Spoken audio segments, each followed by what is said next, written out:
Sabato 1 giugno, Taglio di Po, seconda edizione di Ragazzi in Centro. Dalla voce di una delle promotrici ed organizzatrici, Chiara Parolo, lo scopo e le finalità del progetto. Un avvenimento che unisce le varie arti, musica, street art e lettura di produzioni proprie dei ragazzi dell'indirizzo musicale, ma anche della scuola, diciamo, media a indirizzo normale e delle scuole elementari.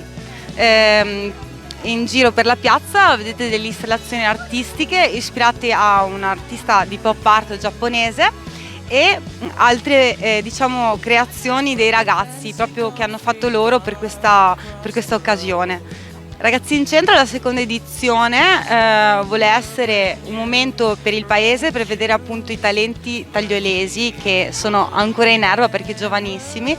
un momento di valorizzazione del lavoro degli insegnanti d'arte, di lettere, di matematica, di tecnologia, di musica, ma soprattutto di quello che è lo studio e l'impegno dei ragazzi a livello artistico. A seguire presso Villa Kazin, sempre a Taglio di Po, un'altra interessante iniziativa e ce la facciamo spiegare dai docenti Roberta Bonvicini e Gildo Turolla. Venerdì prossimo ci sarà un lavoro conclusivo di condivisione tra le varie discipline che hanno partecipato a 2 PON, progetti europei, che hanno come finalità la promozione del territorio, e quindi noi in Villa Kazin incontreremo i genitori dei ragazzi e tutti quelli che vorranno venire a vedere la nostra ricerca antropologica sul territorio, sia dal punto di vista musicale che dal punto di vista culturale, artistico, di arte visiva,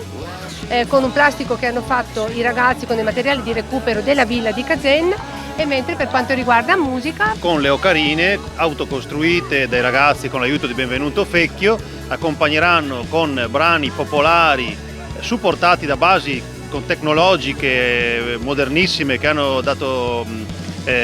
vita proprio ai ragazzi a queste basi attraverso i loro cellulari, una cosa molto innovativa, una didattica diversa dal solito che ha avuto molto successo. I ragazzi sono molto divertiti e hanno fatto cose veramente interessanti, penserei con una grande unicità per quello che è stato fatto finora. Vi invitiamo quindi tutti, a cominciare da Maggi, a venire a trovarci venerdì 7 giugno alle ore 17, 17:30 a Villa Kazin.